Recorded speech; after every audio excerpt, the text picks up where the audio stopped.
First here at 6, Portland police arrest multiple people they say were involved in stealing copper that disrupted emergency services and hurt small businesses. Thanks for joining us. I'm Christine Pitawanich. And I'm David Mulco. Police say this was a major organized criminal operation involving hundreds of thousands of dollars. Catherine Cook just spoke with investigators and got a look at some of the stolen copper. Catherine?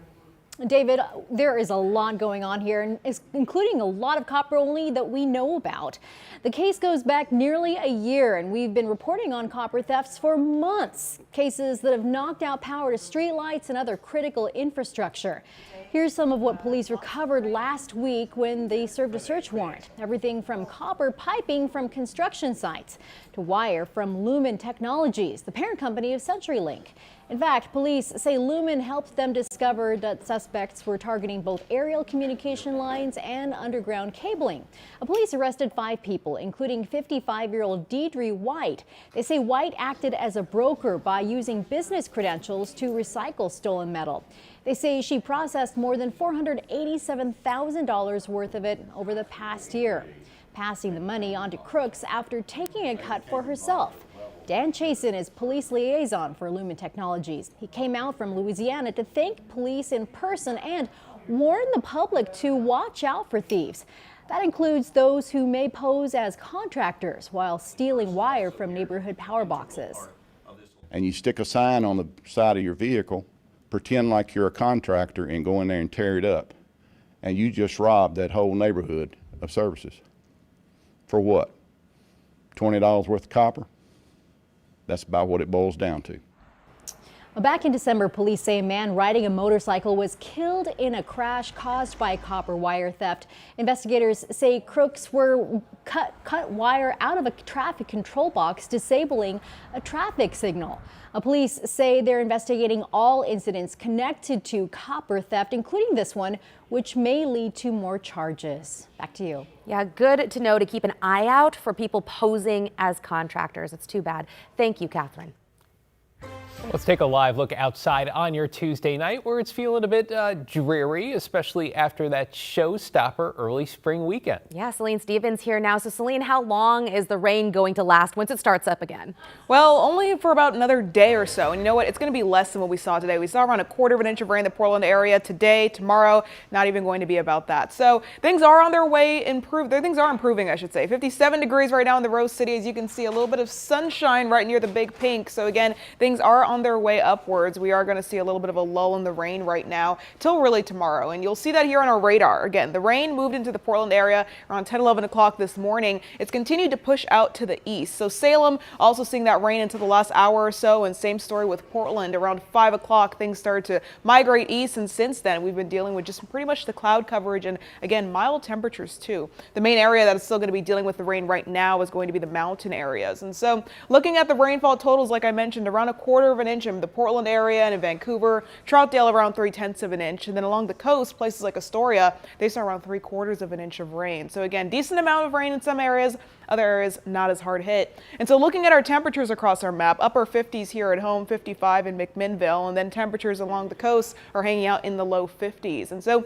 as we get into our Wednesday, the day starts dry but cloudy. We do see the rain return by mid-morning, early afternoon, and then the good news is by the time we get to Wednesday night, things are pretty much drying out again, and Thursday, that's when we see the sunshine. We'll talk more a little bit later. Okay, thank you so much, Celine. Portland fire crews put out a 2-alarm fire at the Holiday Inn Hotel on Hayden Island this afternoon. Firefighters had to act quickly as the flames spread from floor to floor. Though in the end, no one was injured. Devin Haskins has more from North Portland. Fire crews wrapped up here at the Holiday Inn on Hayden Island just a couple of hours ago, but earlier this afternoon, this parking lot was covered in fire trucks as they tried to put out the fire here at this Holiday Inn. That fire starting just before 12:30 this afternoon. Portland Fire and Rescue says it was first reported in the wall of a 3rd floor room, but when fire crews got here, they determined it started on the 2nd floor and was sparked by a torch during plumbing work. It spread through the walls of the 2nd, 3rd, and 4th floors before getting into the attic space. Portland Fire called for more help, upgrading the fire to a 2nd alarm, and they say within a half hour of the fire starting, the fire had been put out. When we have a large structure with large void spaces like this large attic up here, there's a potential for the fire to get really, really big. And so we want to make sure we have the resources ahead of when we need them, not after we need them. It's unclear how many rooms were damaged by the fire and water or how many guests were here when the fire started, but Portland Fire did say that none of the rooms that had fire in them had guests in them. In Portland, I'm Devin Haskins, KGW News. In your headlines, a crash between two vehicles in Hillsborough sent a truck careening into a home, which then created a bit of a domino effect. It caused a natural gas leak, then prompted evacuations near Northeast 32nd Avenue and East Main Street. Homes in the immediate area were evacuated while Northwest Natural Gas crews dealt with the leak. Some people reported minor injuries. The cause of the crash is under investigation.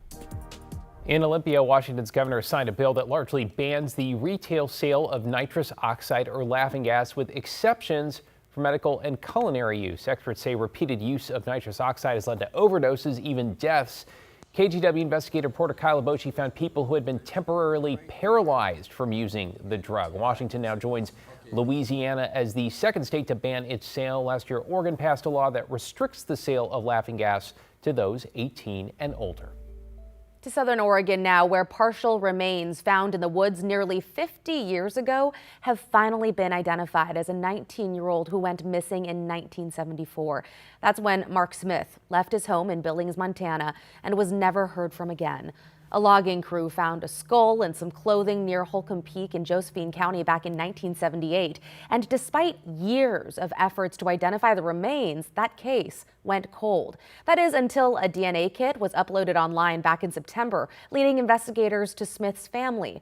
Oregon State Patrol says they don't know how Smith died, but so far there's no evidence of foul play. Developing this evening, it appears a potential deal to end the strike by some 2,000 workers at Portland Community College has quickly fallen apart. Libby Dowsett joins us live now from PCC's Cascade campus with the latest from both the unions and the college. Libby. Well, Christine and David, PCC was awaiting word from labor unions after offering workers an additional 2% cost of living adjustment last night. But labor union members say although negotiations were going pretty well, there was still a sticking point, and that was back pay for striking workers. Portland Community College says time is running out to get teachers and classes ready for spring term. The term is supposed to begin March 30th, but there's still no contract agreement with the unions representing more than 2,000 faculty and staff members. A 2% cost of living adjustment for this past year is only a cost of living adjustment if it applies for every month we've been out of contract starting last summer. But late Tuesday, the deal falling apart. The union claiming PCC is unwilling to consider restorative pay for striking workers or letting classified workers cash out earned PTO. PCC says it's offered staff a 2% cost of living adjustment in the first year and 3% in the second, along with increased contributions to employee health care plans. Late Tuesday, we heard from PCC about the back pay issue. In a statement, they said employers generally do not pay employees for that time when they are engaged in such protected activity because they are not working or performing their duties as an employee. Under federal and state labor law, employees on strike are therefore not entitled to receive regular pay or wages for the time they are out on strike or engaging in a work stoppage. We need offers that support the living wages of our hardest working colleagues. That's the only way we can support our students. PCC says even if classes at the college resume in time for spring term, there is still the end of winter term to make up. Union members say they're doing this for the students as much as themselves. When we're back at work, we're going to bring the strength we've built in these streets to our work to make PCC the best learning community it ever could be. Now, PCC officials expect negotiations to resume tomorrow, but if there is no deal anytime soon, they say they may have to push out spring term that is, till April 6th. quite a bit of ways for students. That's Libby Dowsett along North Killingsworth tonight. Thanks, Libby.